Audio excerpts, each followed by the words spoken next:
Glórias a Deus, a paz de nosso Senhor e Salvador Jesus Cristo. Deus abençoe a sua vida, a sua família. Estamos aí mais um dia. Hoje é dia 2 de fevereiro de 2026, né? Estamos iniciando essa semana.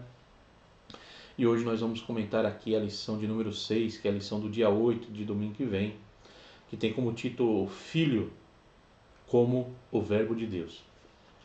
Está aí lição da CPAD, Sala dos Adultos, né? Primeiro trimestre, a Santíssima Trindade, o Deus único revelado em três pessoas, né? Quero convidá-lo para juntos orarmos e juntos meditarmos um pouco nesta lição. Senhor, graças te dou por esse dia, por esse momento, por estarmos mais uma vez meditando e refletindo da tua palavra santa e maravilhosa. Abre o nosso entendimento, alcança os lares, as famílias. Nos abençoa, Senhor, é o que eu te peço, em nome de Jesus. Amém. Meus queridos e amados irmãos, essa lição, essa revista, ela é magnífica. Eu estou maravilhado com ela, né? Um assunto muito gostoso, né? E descobrirmos as grandezas, né, desse Deus trino, né? E estamos aqui hoje, o Filho como Verbo de Deus, né? Vamos entrar aqui no texto áureo. E o Verbo se fez carne e habitou entre nós, e vimos a sua glória como a glória do unigênito do Pai, cheio de graça e de verdade. Esse é o texto áureo, né? E esta é uma verdade. O Verbo, que é a palavra, se fez carne e habitou entre nós, e vimos a sua glória, né? A verdade prática diz assim: Jesus Cristo, o Verbo eterno, é a revelação plena e visível de Deus ao mundo, manifestando a graça, verdade e a glória do Pai, né? Então, Jesus Cristo é o Verbo eterno, é a revelação visível de Deus ao mundo e a glória e a verdade do Pai para nós. Vamos na leitura diária, como nós temos o costume, damos aqui essa pincelada na leitura diária. Nós vamos dar início aqui na leitura de segunda-feira, no Evangelho conforme escreveu São João, capítulo 1, do 1, né, ao 3, uma leitura bem conhecida. O Verbo eterno e divino, a leitura de segunda-feira, que diz assim: ó, no princípio era o Verbo, e o Verbo estava com Deus, e o Verbo era Deus. Ele estava no princípio com Deus. Todas as coisas foram feitas por ele, e sem ele nada do que foi feito se fez, né? Então, aqui é o Verbo eterno e divino, né? O Verbo que é Jesus, né? E ele é eterno e divino. Então, ele estava no princípio, ele era, ele estava e era Deus, né? E hoje ele é manifesto, nascido de uma virgem, né? A leitura de terça-feira, João, capítulo 1 e o versículo 14. E o Verbo se fez carne e habitou entre nós, e vimos a sua glória, como a glória do unigênito do Pai, cheio de graça e de verdade. Aí, o Verbo se fez carne e habitou entre nós, né? E esse Verbo sabemos que é a palavra. Então, a palavra de Deus que estava no princípio, que formou todas as coisas, que era o próprio Deus e estava em Deus, estava com Deus e era Deus, se fez carne e habitou entre nós, né? E vimos a sua glória. É assim que cremos, né? E estamos vendo a sua glória. A leitura de quarta-feira está em Êxodo. A leitura da quarta-feira está no livro do Êxodo, capítulo 25, versículo 8 e 9. Êxodo 25, 8 e 9. Deus habita entre o povo, e me farão um santuário, e habitarei no meio deles, conforme tudo o que eu te mostrar, para modelo do tabernáculo e para modelo de todos os seus móveis, assim mesmo o fareis, né? Então está aí. Ele habitou e habita entre o povo, né? Então, a figura do templo hoje, do tabernáculo, da casa de Deus, é um lugar para a habitação de Deus. Sabemos que Deus é grandioso, Deus é muito grande, Mas olhando pela perspectiva do verbo, e sabendo que o verbo é a palavra, aonde estiver 2 ou 3 reunidos em meu nome, quer dizer, em redor da palavra, Deus se faz presente. Então, quando um lugar, um ambiente, um templo é consagrado a Deus e ali se prega a palavra de Deus, ali torna-se habitação e Deus habita no meio do seu povo, né? E isso aqui já vamos aprendendo desde o Antigo Testamento, esta verdade. A leitura da quinta-feira, João, né, o evangelho que fomos escrever São João, também capítulo 1, agora o versículo é o 17, né? João 1, o versículo é o 17, que diz assim: porque a lei foi dada por Moisés, a graça e a verdade vieram por Jesus. Então, quer dizer, a lei que regia, que trazia proteção. A gente às vezes temos a lei, a palavra de Deus como lei, como regras, que nos impede, que nos fere, que nos condena, que traz juízo, que traz castigo. A palavra de Deus, ela nos ensina, se nós meditarmos e observarmos, que as leis dadas por Moisés era forma de proteção, né? Deus deu a lei para proteger ao próprio povo, né? Agora a graça e a verdade vieram por Jesus Cristo. Sexta-feira, João 1,18 diz assim: ó, Deus nunca foi visto por alguém. O Filho unigênito que está no seio do Pai, este o fez conhecer, né? Então Jesus está dizendo: ninguém conhece ao Pai, né?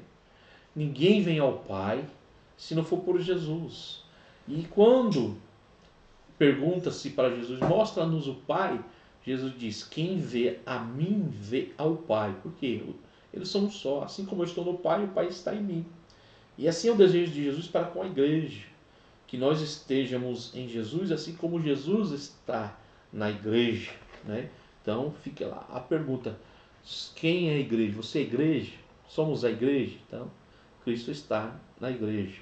Leitura de sábado aos Colossenses, né? Capítulo 1, do versículo 15 ao 19, que diz assim, do 15 ao 19: o qual é a imagem do Deus invisível, o primogênito de toda a criação. Porque nele foram criadas todas as coisas que há nos céus, olha, céus é importante essa palavrinha, viu? E na terra, visíveis e invisíveis, sejam tronos, olha, tronos, sejam denominações, sejam principados, sejam potestades, tudo foi criado por ele e para ele. E ele é antes de todas as coisas subsiste por ele. E ele é o cabeça do corpo da igreja. É o princípio e o primogênito dentre os mortos, para que em tudo tenha a preeminência. Porque foi do agrado do Pai que toda a plenitude nele habitasse. Né? Então, ele é antes, ele é pós, ele é agora e sempre será, né? Antes e depois de todas as coisas, tudo foi feito por ele, para ele, nada do que foi feito existe sem ele e não existiria se não fosse criado pelo verbo, que é a palavra. No princípio, a leitura bíblica, no princípio era o verbo e o verbo estava com Deus e o verbo era Deus.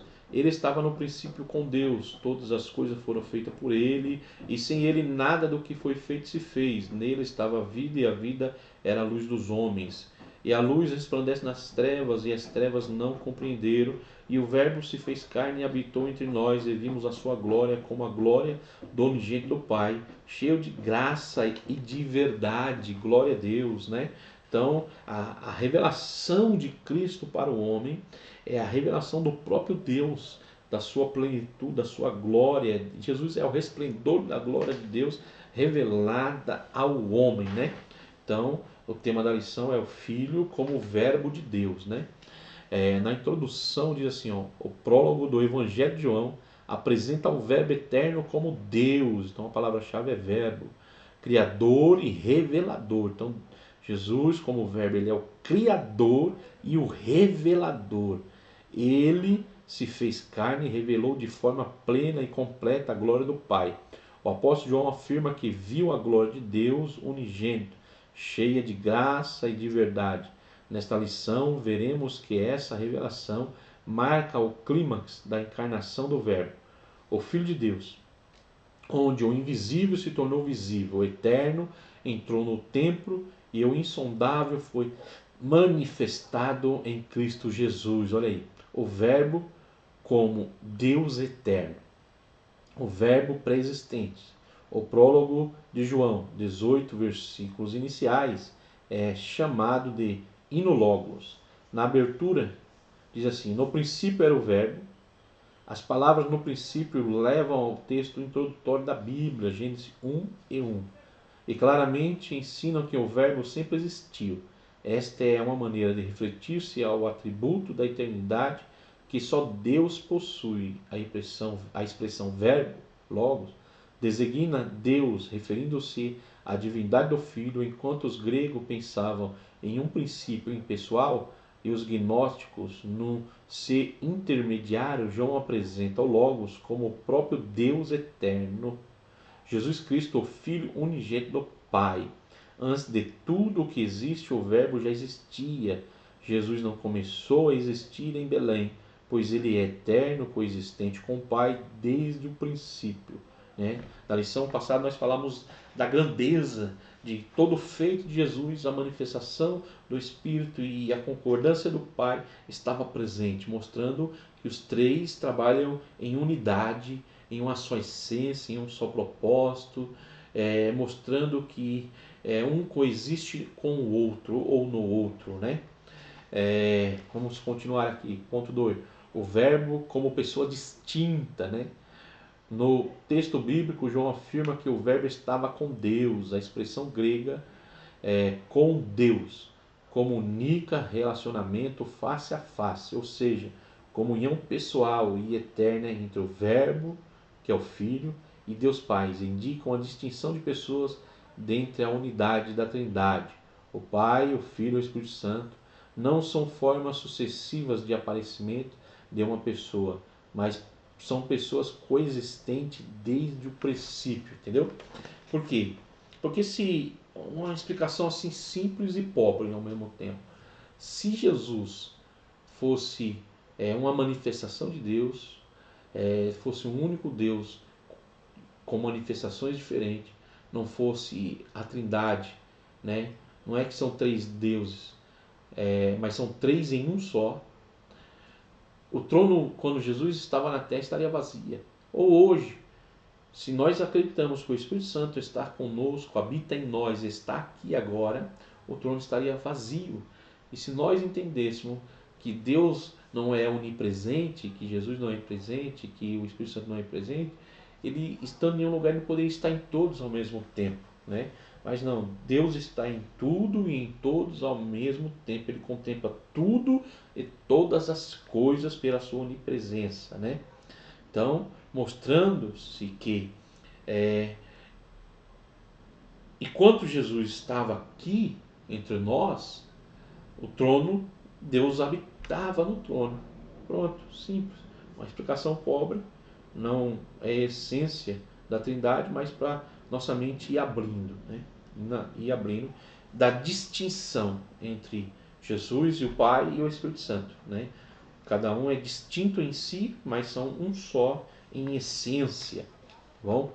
Então, o Verbo como pessoa distinta. No texto bíblico, João afirma que o Verbo estava com Deus.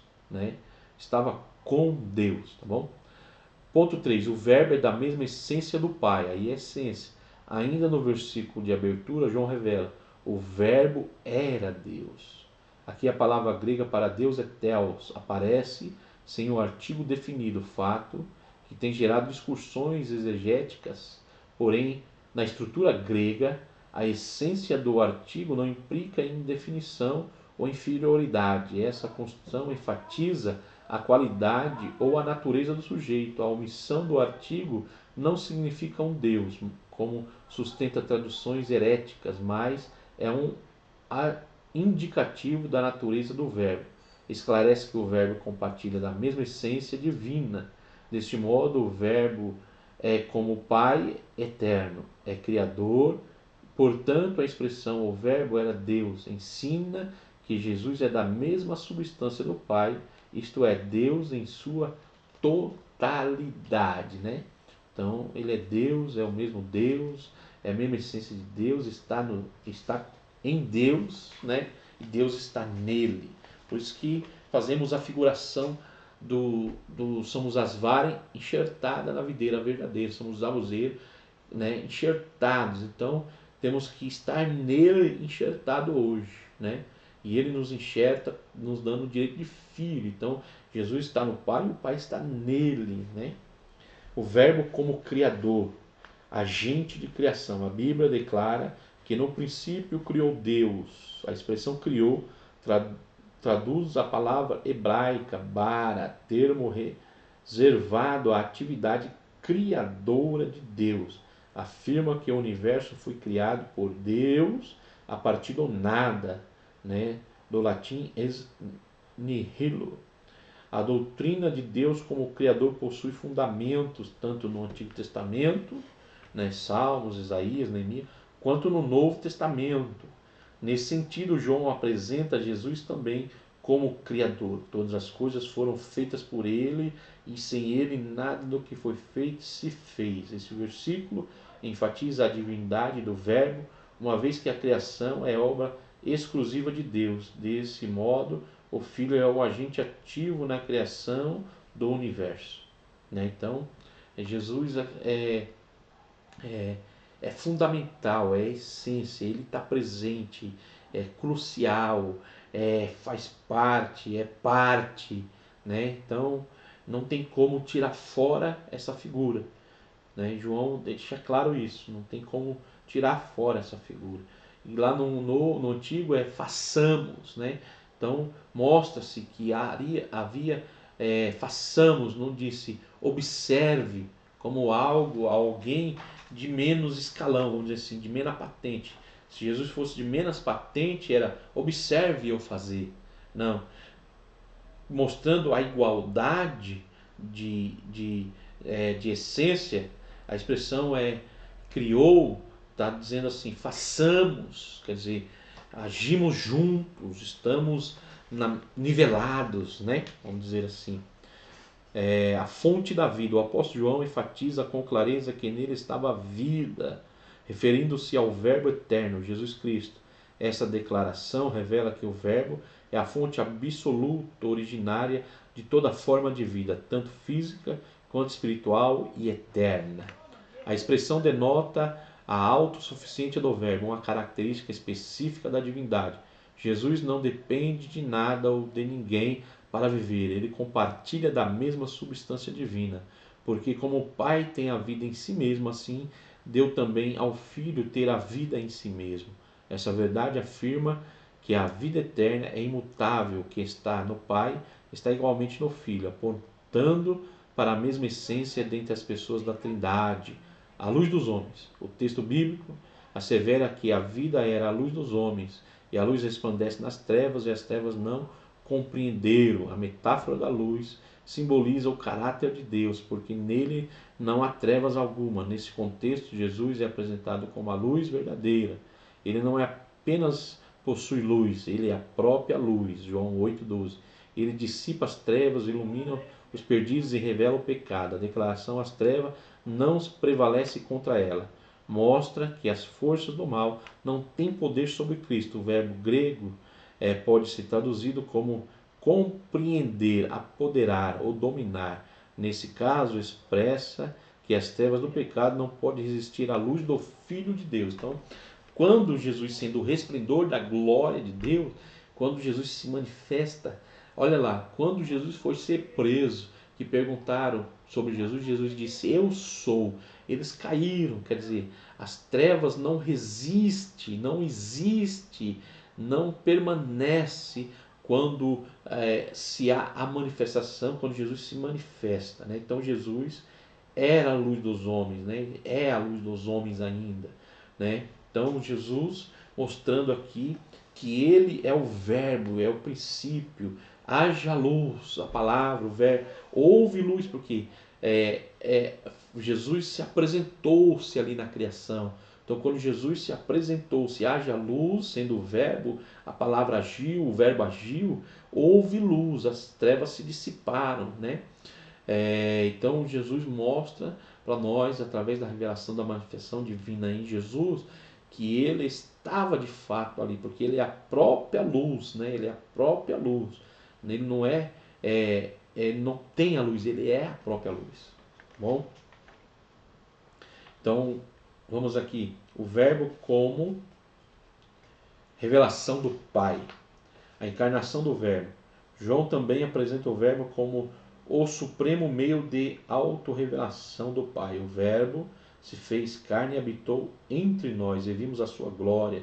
Essa afirmação marca o ponto culminante da revelação divina. O verbo se tornou homem sem deixar de ser Deus. O termo grego habitou significa literalmente armou sua tenda. Essa linguagem faz alusão ao tabernáculo, onde a presença de Deus habitava no meio do povo de Israel. O corpo de Cristo é assim comparado a esse tabernáculo. Nele a glória de Deus se manifestou visível entre os homens. Ele revela a união hipostática de duas naturezas, do Filho divino humano. Ele é o Emmanuel, o Deus conosco, plena revelação do Pai. Então, quando diz o Emmanuel, é Deus conosco, né? A manifestação divina entre os homens, né? Aquilo que Jó ansiava, ai quem dera se Deus, se tivesse um homem, alguém que contendesse com Deus pelo homem. Mal sabia, né, Jó, mas creio que por Jó ter um relacionamento com Deus que é pontual, dá para nós observarmos quando ele sacrificava a Deus até pelos seus filhos, né? Ele era um homem reto, que Deus dá testemunho dele, então dá-se entender que ele tinha um relacionamento com Deus, mas não como Abraão, não como Moisés, mas ele buscava Deus, ele temia Deus, ele sacrificava Deus, ele honrava Deus. Então Deus, com certeza, é que hoje nós entendemos a ação do Espírito Santo como uma maneira mais clara do que no Antigo Testamento, que se recebia por porção. O Espírito ele habita em nós, mas podemos dizer assim, movido por uma ação espiritual divina. Jó fala daquilo que ele não sabe, mas ele fala direcionado por Deus para registrar nas páginas da Bíblia para nós, quando ele diz isso sem ter consciência do que está dizendo. Aí quem dera. Então, quer dizer, é como se o seu inconsciente, mas por comunhão com Deus, soubesse do plano divino, né?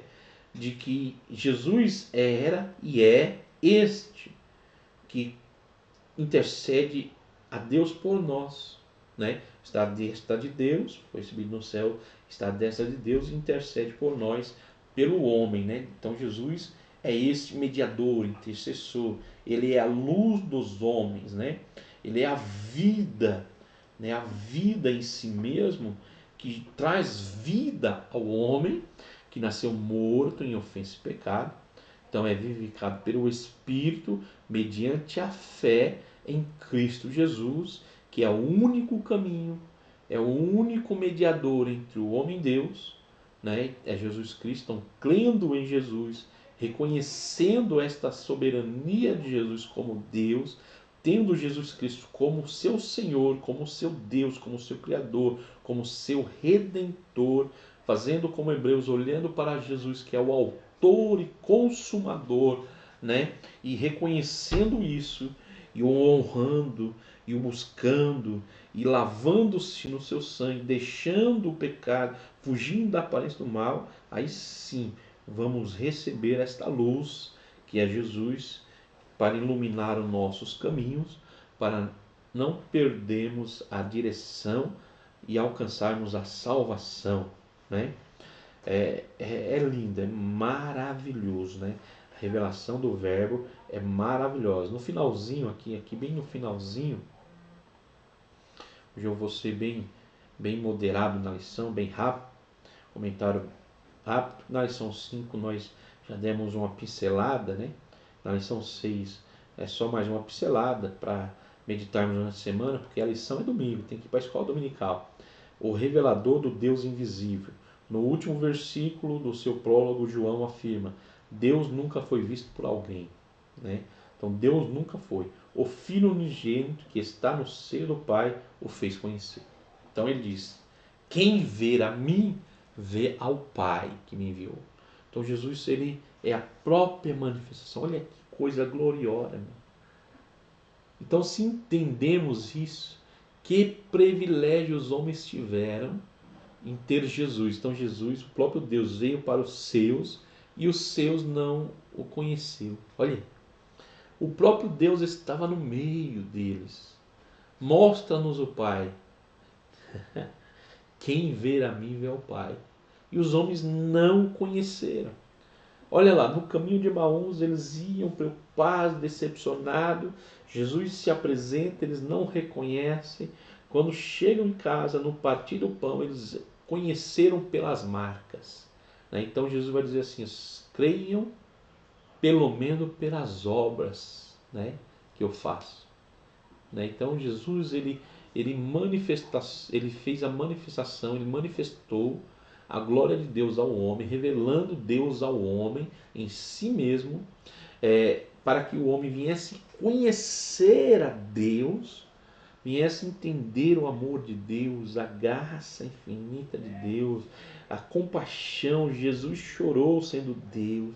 Jesus padeceu, andou entre nós, comeu com pecadores, se assentou com pecadores, não fez distinção, não rejeitou, atendeu a todos que o buscou, repreendeu, curou, ressuscitou, abriu olhos, transformou vidas, tocou no homem.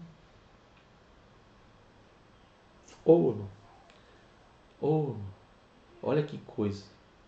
Sabendo que pela tradição não poderia o sacerdote nem o levita tocar em coisa imunda. E o morto não poderia. Quando aquele comparação do bom samaritano, o homem à beira do caminho lá, o sacerdote levita passou de lá porque não poderia, ele era um marimbondo, ele estava meio morto, quer dizer, se tocasse ele estava imundo. O homem, irmãos, o homem nasce morto em ofensa e pecado. E espiritualmente Jesus tocou em nós. Jesus tocou em nós. Tocou. Por isso ele sacrificou a si mesmo. Eita Deus, para nos purificar. Olha aí.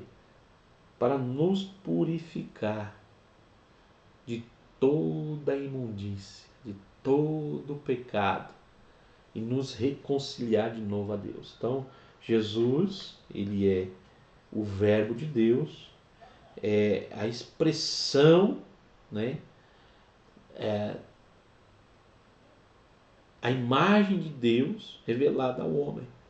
Que coisa gloriosa. E o homem não o reconheceu. Que nós vemos, e a Bíblia diz que muito mais bem-aventurado aqueles que não veem e creem,